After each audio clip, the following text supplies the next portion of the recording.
رشدنا واغفر لنا يا واسع الكرم وبارك عليه وعلى آله. السلام عليكم ورحمة الله وبركاته.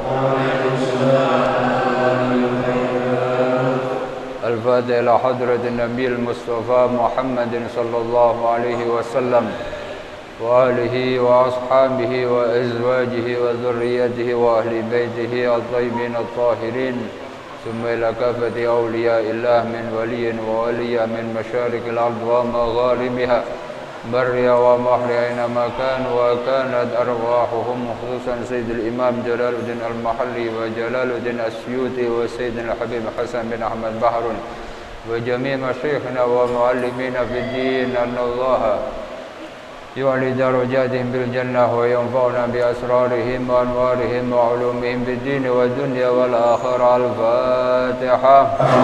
أعوذ بالله من الشيطان الرجيم. بسم الله الرحمن الرحيم.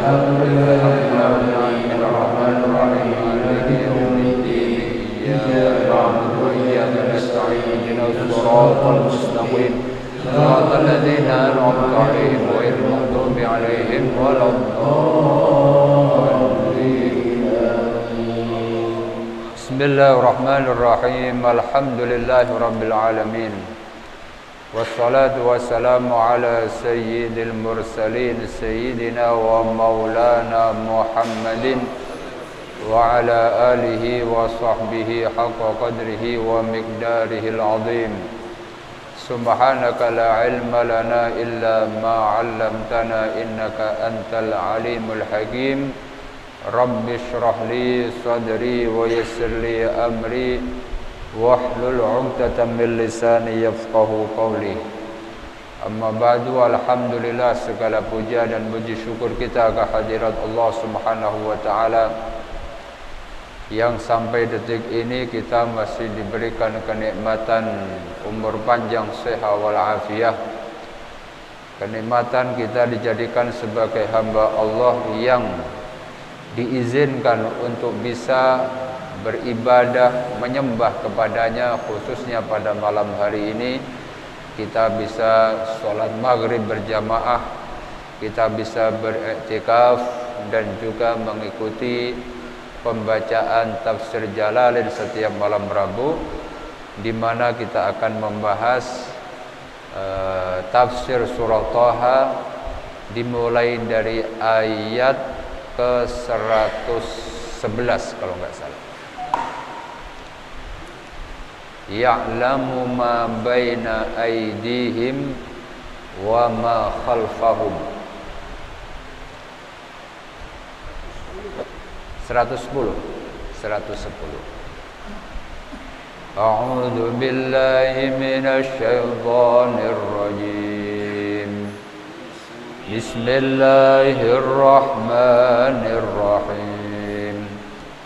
يعلم ما بين أيديهم وما خلفهم ولا يحيطون به علما وعنت الوجوه للحي القيوم وقد خاب من حمل ظلما ومن يعمل من الصالحات وهو مؤمن فلا يخاف ظلما ولا هضما وكذلك أنزلناه قرآنا عربيا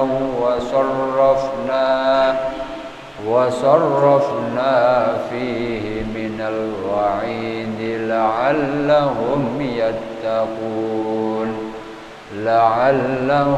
يتقون أو يحدث لهم ذكرا فتعالى الله الملك الحق ولا تعجل بالقرآن من قبل أن يقضى إليك وحيه wa qur rabbi zidni ilma.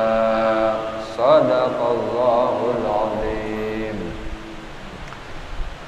Ayat sebelumnya kemarin kita sudah membaca dan juga sedikit kita mendapatkan penjelasan bahwasanya pada hari kiamat nanti satu sama lain manusia tidak akan bisa memberikan pertolongan baik kepada orang terdekat ataupun bahkan orang yang punya tali persaudaraan atau bahkan mempunyai atau menjadi salah satu dari darah daging kita, yaitu anak.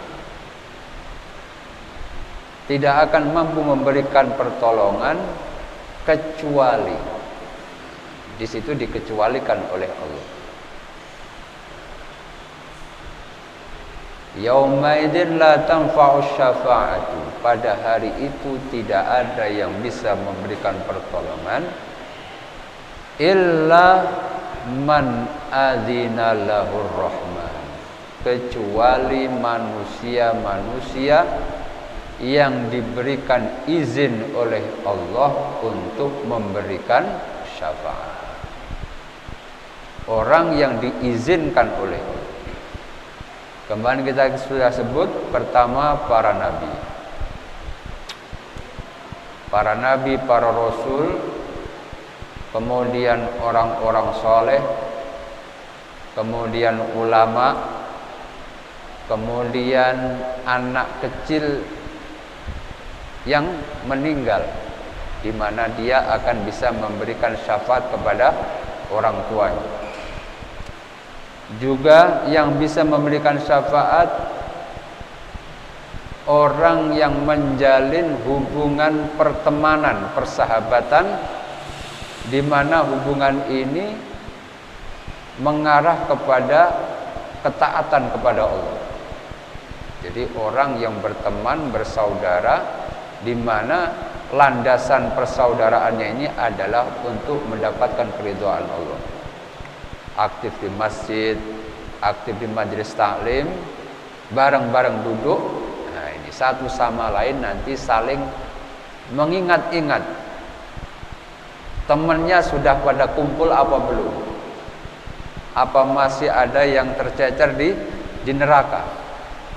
Kalau ada temannya yang masih belum masuk ke surga, masih nyangkut di neraka, nanti temannya akan minta kepada Allah agar kiranya temannya itu diselamatkan. Ini termasuk syafaat yang diizinkan oleh Allah. Jadi orang yang diizinkan oleh Allah untuk menolong orang lain. Salah satu adalah sahabat kita yang selama di dunia saling bantu-membantu di dalam beribadah kepada Allah Subhanahu wa taala. Dan masih banyak lagi. Kemarin kita sudah sebut. Selain itu, orang yang mati syahid. Orang yang mati syahid akan bisa memberikan syafaat kepada keluarganya. Kemudian orang yang hafal Al-Quran akan bisa memberikan syafaat kepada keluarganya. Wa radiyallahu qawlah, dan ucapannya orang-orang yang diizinkan oleh Allah ini direstui, diridhai oleh Allah, sehingga bisa memberikan syafaat. Selain itu tidak bisa. Makanya pertalian keimanan itu tidak bisa putus hanya sampai di dunia, tapi manjang sampai ke akhirat. Pertalian yang dilandasi dengan keimanan, dan juga pertalian hubungan antara guru dengan murid. Semakin soleh gurunya, semakin banyak muridnya yang bisa diselamatkan. Semakin terkenal sebagai kewalian, kita punya guru seorang wali, maka semakin kuat kita punya harapan untuk dapat selamat di akhirat nanti. Karena guru itu akan selalu mengingat kepada muridnya. Dan murid itu punya jatah mendapatkan syafaat dari gurunya. Makanya jangan sampai luntur kecintaan, penghormatan kita kepada guru kita walaupun sudah meninggal. Makanya kita sambung terus dengan membaca hadiah Fatihah kepada guru-guru kita. Itu yang kemarin sudah kita bahas. Nah, sekarang kita teruskan dalam ayat berikutnya. Allah berfirman, ya'lamu ma baina aydihim. Pada hari kiamat itu Allah Maha mengetahui ma baina aydihim, apa yang akan terjadi pada tahapan-tahapan berikutnya. Jadi setelah di padang mahsyar nanti akan ke mizan, kemudian sampai ke sirat, kemudian masuk neraka atau masuk surga, itu yang tahu hanya Allah. Ya'lamu ma baina aydihim. Jadi hari ke depan itu yang tahu hanya Allah pada hari kiamat nanti. Min umuril akhirah, dari perkara-perkara yang berkaitan tentang hari akhirat. Wa ma khalfahum, dan Allah Maha mengetahui segala sesuatu yang pernah kita lakukan di masa hidup kita di dunia. Wa ma khalfahum, jadi dunia itu di belakang. Min umurid dunya, dari perkara-perkara dunia. Wala yuhituna, dan tidak ada yang bisa meliput atau tidak ada yang bisa mencakup, tidak ada yang bisa menghimpun bihi, dengan Allah, ilman. Jadi tidak ada manusia yang bisa mempunyai kekuatan mengetahui Allah secara keseluruhan. Wala yuhituna bihi ilma, la ya'lamuna dzalik. Tidak ada yang bisa mengetahui secara menyeluruh.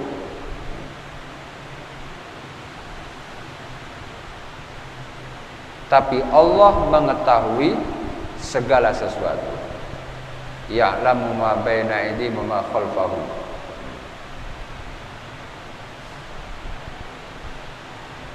Wa anatil wujuh, pada hari itu tertunduklah al-wujuhu, beberapa wajah manusia.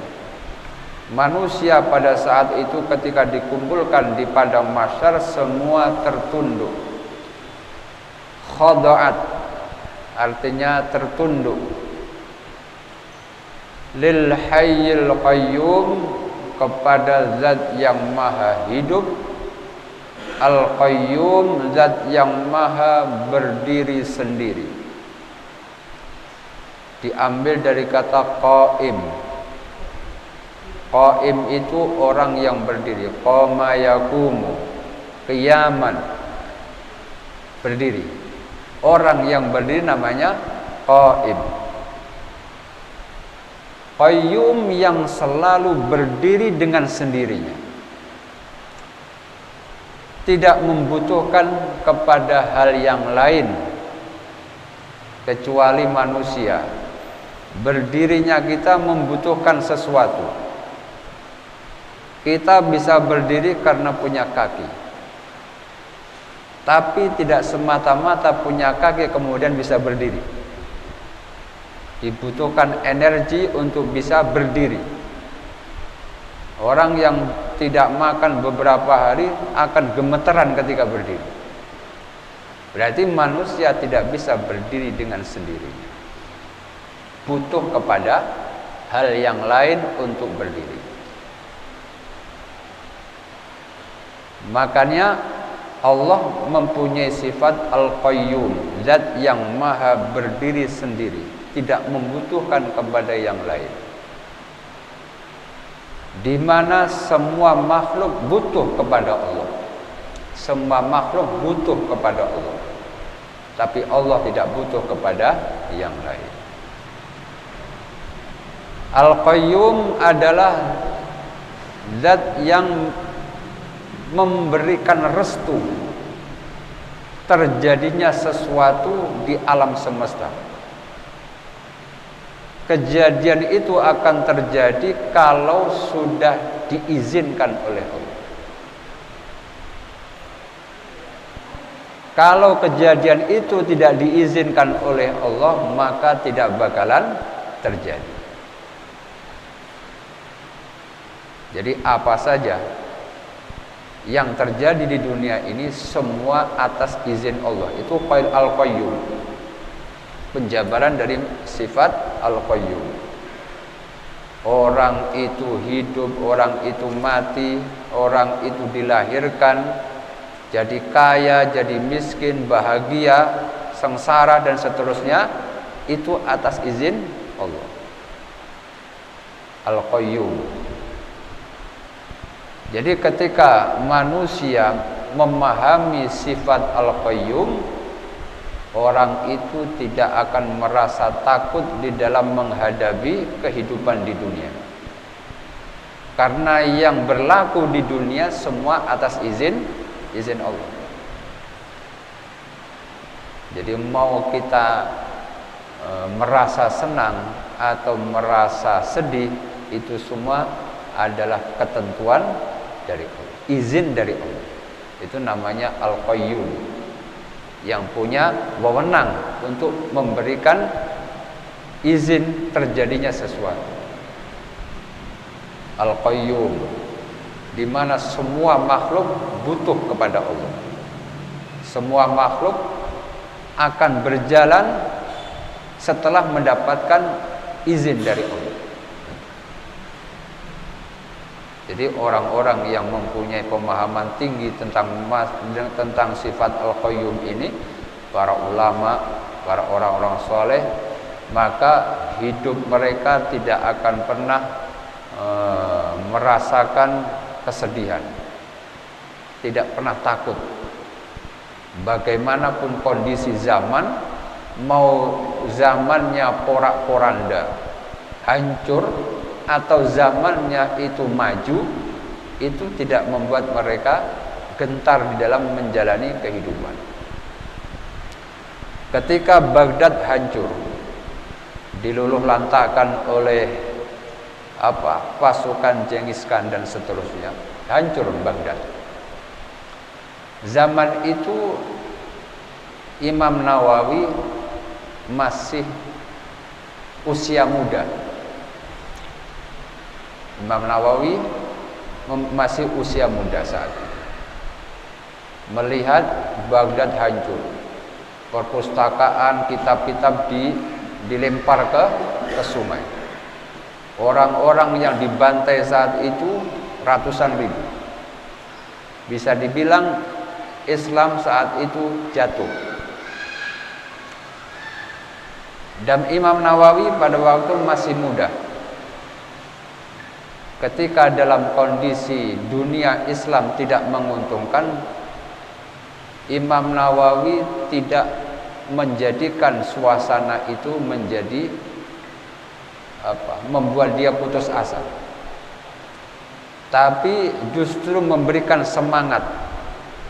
Bagaimana saya bisa mengembalikan kondisi Islam yang sudah dihancurkan ini, biar keilmuan itu akan maju lagi di masa yang akan datang.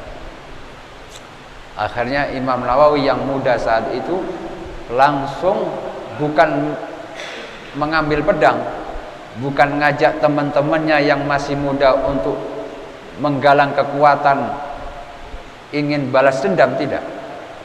Tapi beliau ingin melawan kekerasan saat itu dengan ilmu. Akhirnya beliau belajar, kemudian menguasai dengan berbagai macam fan ilmu yang sampai sekarang dimanfaatkan oleh generasi-generasi sekarang di dalam menggali ilmu agama. Kalau bukan Imam Nawawi, tidak mungkin kitab Sahih Bukhari Sahih Muslim itu bisa dipahami. Irsyadus Sari itu tidak akan bisa dipahami kalau bukan karena Imam Nawawi yang mensyarahkan. Fikihnya Imam Syafi'i tidak akan bisa dijelaskan dengan baik. Runtutannya tidak bisa dijelaskan dengan baik kecuali Imam Nawawi di situ memberikan sumbangsih di dalam keilmuan, dalam segi hadisnya, dalam segi fikihnya, sehingga bisa mengembalikan kembali kejayaan Islam lewat ilmu yang dia miliki. Jadi apapun yang terjadi dalam kehidupan ini tidak membuat orang yang percaya kepada Allah dan yang Maha Al-Qayyum menjadikan dia putus asa. Tapi selalu meyakini bahwasanya segalanya itu adalah ketentuan dari Allah. Dan kita berjalan di atas takdir Allah. Mau baik mau buruk itu semua atas izin Allah. Sehingga orang Islam tidak akan merasa sedih ketika mendapatkan hal-hal yang tidak mengenakan dalam kehidupan. Jadi orang Islam itu tidak pernah putus asa. Karena umat Islam itu memiliki Tuhan yang sifatnya Al-Qayyum, yang berdiri sendiri. Wa qad khaba, dan sangat merugi, man hamala, dan sungguh merugi pada hari itu man hamala, orang yang memikul zulman, kezaliman yang pernah dilakukan di masa hidupnya. Sangat merugi orang-orang zalim saat itu, di mana mereka memikul kezalimannya saat menghadap kepada Allah Subhanahu wa taala.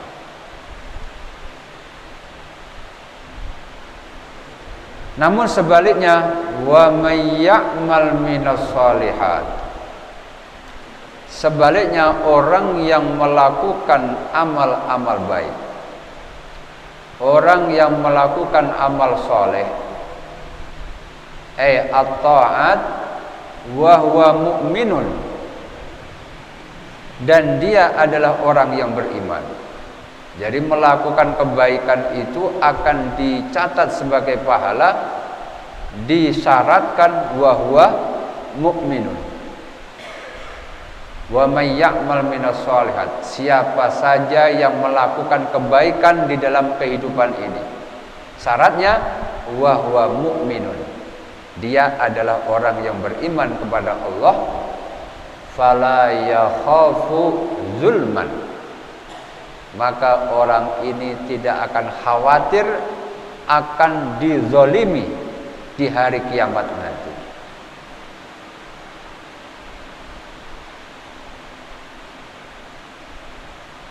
Fala yakhafu zulman, jadi orang yang beramal soleh dari orang yang beriman pada hari kiamat tidak bakalan khawatir dia akan dizolimi. Maksudnya amal ibadah yang dia lakukan tidak bakalan dikurangi oleh Allah. Jadi orang baik ya dihitung baik di sana. Tidak bakalan ada fitnah dan seterusnya. Wa ma fala yakhafu dzulman wala hadma. Jadi orang yang berbuat baik dari mereka-mereka yang beriman, dari orang-orang yang beriman pada hari kiamat tidak akan khawatir pahalanya akan dihapus atau wala hadma, atau pahalanya akan dikurangi. Jadi orang yang beriman, yang dilakukan di dunia itu yang akan diberikan pahala oleh Allah. Tidak dikurangi, tidak ditambah. Maksudnya tidak ditambah kejelekannya. Kalau baik, baik di sana. Dan tidak dikurangi pahalanya. Fala yakhafu dzulman wala hadma. Binaqsin min hasanatihi.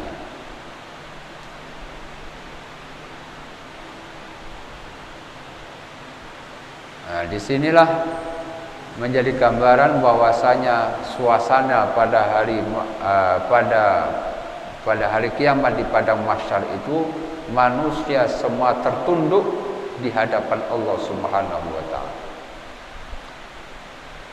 Semua tertunduk, bahkan seperti yang digambarkan kemarin, tidak ada suara yang terdengar kecuali suara gesekan kulit kaki kita, kulitnya orang yang berjalan.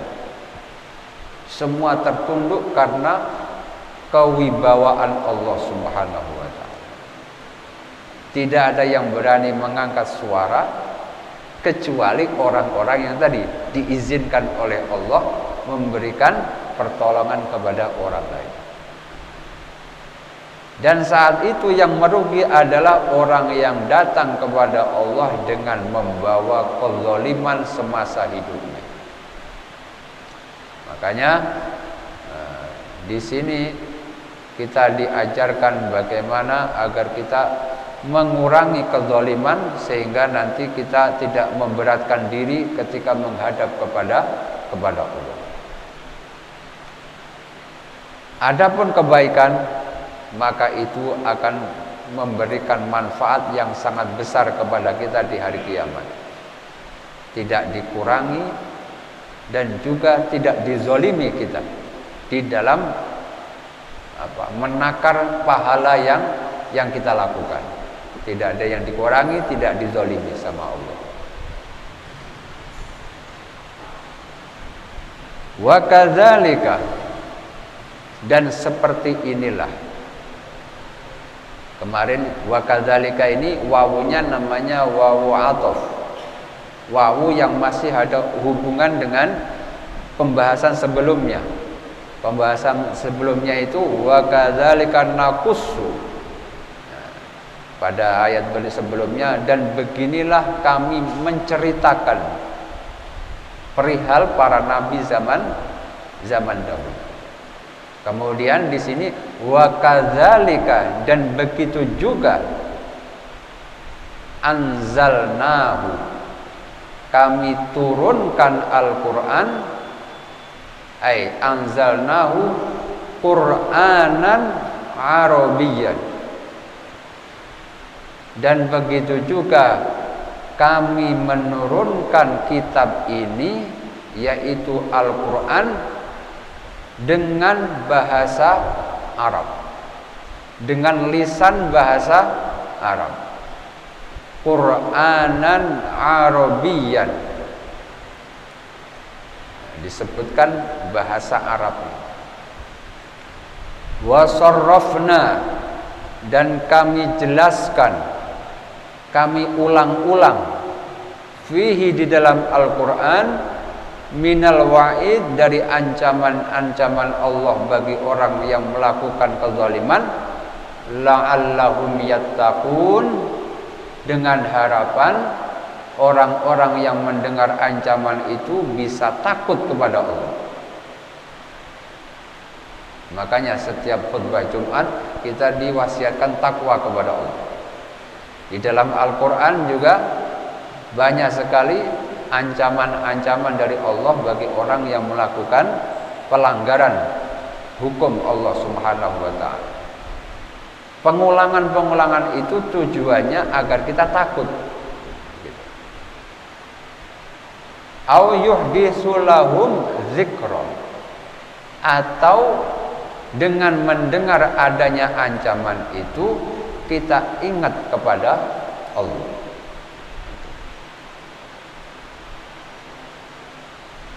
Sehingga ketika kita mendengar umat-umat zaman dahulu dibinasakan oleh Allah dengan perlakuan-perlakuan mereka, maka itu diharapkan bisa menjadi pelajaran bagi kita.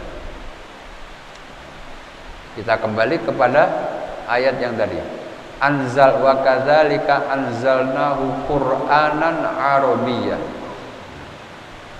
Dipilih dari sekian bahasa, Al-Qur'an ini dipilih dengan bahasa Arab. Kenapa bahasa Arab? Karena bahasa Arab ini satu-satunya bahasa yang abadi. Maksudnya abadi, tidak ada perubahan kata mulai dari awal sampai sekarang. Zamannya sahabat ketemu orang sekarang, umpama ngobrol dengan bahasa Arab masih bisa nyambung, karena lafadz kalimatnya tidak berubah. Tapi kalau umpama Prabu Siliwangi yang dulu pakai Sunda, bahasa Sunda zaman dulu, ketemu orang Sunda sekarang belum tentu bisa ngobrol dengan baik. Kenapa? Karena susunan kata zaman dahulu dengan susunan kata sekarang itu berbeda. Jadi bahasa-bahasa lain itu semakin hari ada perubahan, tergantung kondisi. Bahkan bahasa-bahasa yang lain, sehingga bahasa kuno yang ada di kita itu kita sebut dengan sebagai bahasa Sanskerta. Padahal dulu itu adalah bahasa komunikasi sehari-hari, tapi sekarang ketika kita dibaca tentang bahasa Sanskerta itu kita nggak ada yang paham. Nah, itu berarti menunjukkan ada pergeseran makna dan bahasa pada bahasa tersebut. Tapi bahasa Arab tidak ada sama sekali. Bahasa Arab itu berawal dari Nabi Ibrahim, digunakan oleh Nabi Ibrahim sampai sekarang. Bahkan ada yang menjelaskan bahasa Arab itu diawali oleh Nabi Adam, karena diambil dari hadis yang menjelaskan bahwasanya bahasanya ahli surga itu adalah bahasa Arab. Nabi Adam dari surga, maka kata yang diajarkan oleh Allah apa ketika Nabi Adam diajari sama Allah Subhanahu wa taala tentang nama-nama semua itu. Wa 'allamna Adamal asma'a kullaha. Jadi yang diajarkan itu ya bahasa Arab. Sampai ketika Allah menurunkan Al-Qur'an pakai bahasa Arab. Karena bahasa Arab ini tidak ada perubahan. Semakin dipahami, semakin mendetail. Kalau yang paham bahasa Arab, ketika membaca kitab, ketika orang itu semakin kaya bahasa, semakin banyak ilmu yang didapat. Karena tidak bisa dijelaskan, tidak bisa diterjemahkan dengan satu terjemahan. Bisa beragam. Itu bahasa Arab uniknya. Jadi satu kata itu bisa dijelaskan dengan berbagai macam makna. Kayak kita itu punya padanan kata di dalam bahasa Indonesia itu sedikit sekali. Kayak harimau itu mungkin hanya punya padanan macan. Macan, harimau, itu doang. Bahasa Arab bisa namir, bisa haidar, bisa fahad, bisa yang lainnya, banyak itu. Padanan-padanan dari kata bahasa Arab. Manusia itu bisa insan, bisa annas, bani Adam dan seterusnya. Pokoknya banyak itu istilahnya. Bahkan ada yang menerangkan ketika orang menyebut satu kata bisa menyebutkan padanya sampai 200 satu kata.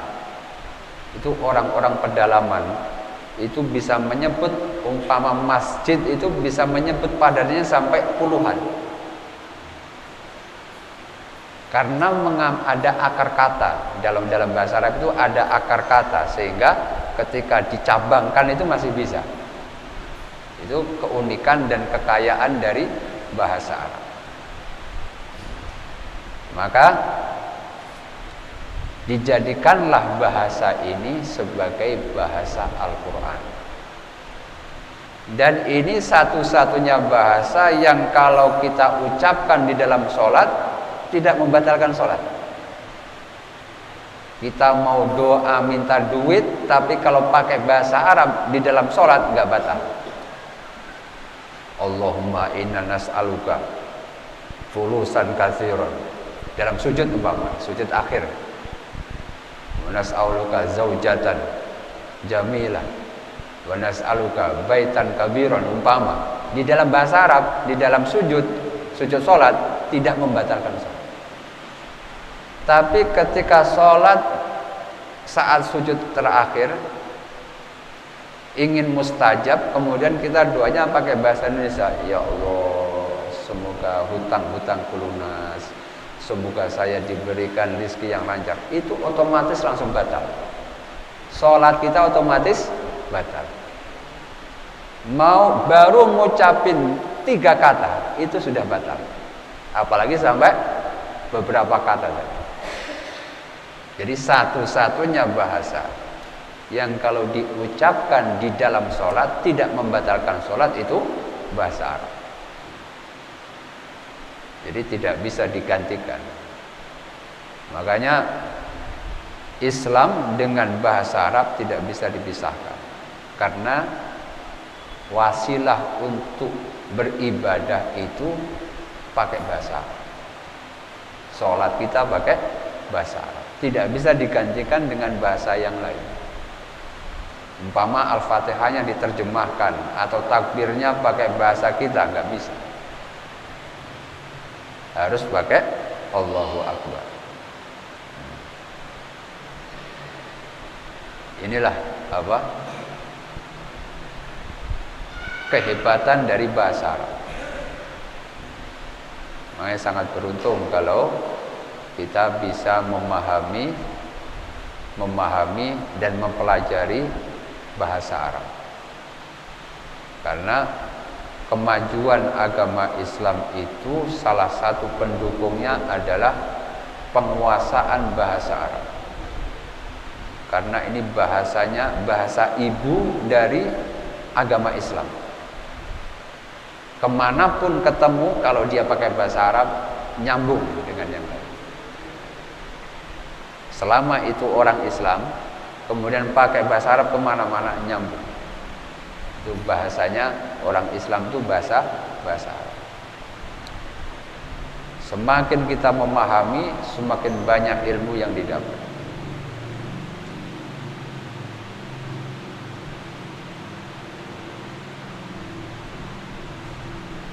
Wa kadzalika anzalnahu Qur'anan Arabiyyan. Al-Qur'an dengan bahasa Arab. Wa sarrafna fihi minal wa'idi la'allahum yattaquna aw yuhditsu lahum dzikra. Fata'ala Allah, maka maha tinggi Allah, Al-Malikul Haq, Raja yang hak. Amma yaqul musyrikun, yang tidak sama dengan apa yang diucapkan oleh orang yang menyekutukan Allah. Wala ta'jal bil Qur'an, jangan buru-buru dengan urusan Al-Qur'an. Ai bi qiraatihi, baca Quran jangan cepat-cepat. Jangan ngejar target di dalam membaca Al-Quran. Min qabli ayyubda ilaika wahyu, sebelum masanya wahyu itu diturunkan. Jadi maksudnya pada ayat ini adalah jangan ayat yang belum datang jangan diharap-harap, kecuali sudah diturunkan. Tapi kalau pemahaman kita untuk mengambil ilmu dari ayat ini, wala ta'jal bil Quran, adalah jangan memburu cepat di dalam mempelajari Al-Quran. Umpama ada kursus 1 jam bisa baca Al-Quran, itu jangan percaya. Atau 30 hari hafal Al-Quran, itu hanya sebatas promosi saja. Tidak ada orang yang bisa menguasai hal seperti itu. Kadang orang mendengar ada pengumuman atau iklan bahwasanya di sini 40 hari bisa hafal Al-Quran.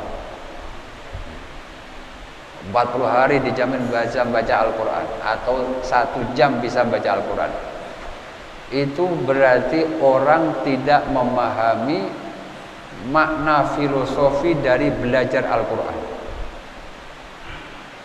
Belajar Al-Quran itu semakin lama maka akan semakin menanamkan keistiqomahan dan kecintaan kepada Al-Quran. Semakin lama belajar, dia semakin cinta kepada Al-Quran. Ngapain buru-buru bisa baca Al-Quran, atau ngapain buru-buru hafal Al-Quran? Kalau sudah hafal terus ngapain? Apa enggak diulangi lagi? Kan gitu. Jadi semakin orang lama belajar Al-Quran, akan tumbuh keistiqomahan. Jadi jangan ngejar cepatnya. Karena para ulama itu kenapa dulu ketika kita belajar huruf alif saja kadang bisa seminggu. Fatihah itu kan, kalau ulama-ulama kita dulu mungkin kita pernah menangin hari itu. Baca bismillah sekali nggak lolos, besok suruh ngulangin lagi. Itu adalah agar tertanam bismillah itu di dalam diri kita, biar tidak gampang hilang, biar semakin yakin ketika membacanya pun biar mantap. Jadi ulama zaman dulu itu tidak ngejar cepatnya, tapi ngejar barokah dari yang kita baca. Semakin kita lama membacanya, semakin banyak pahala yang kita dapat. Makanya di dalam Al-Quran itu pahalanya itu unik. Orang yang belajar terbata-bata itu pahalanya banyak, kan begitu. Susah untuk belajar Al-Quran, maksudnya dalam membaca itu kok gak sama dengan temannya.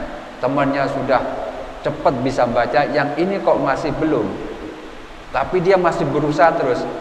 Ini orang pahalanya lebih banyak karena dia terus berupaya untuk bisa membaca Al-Quran.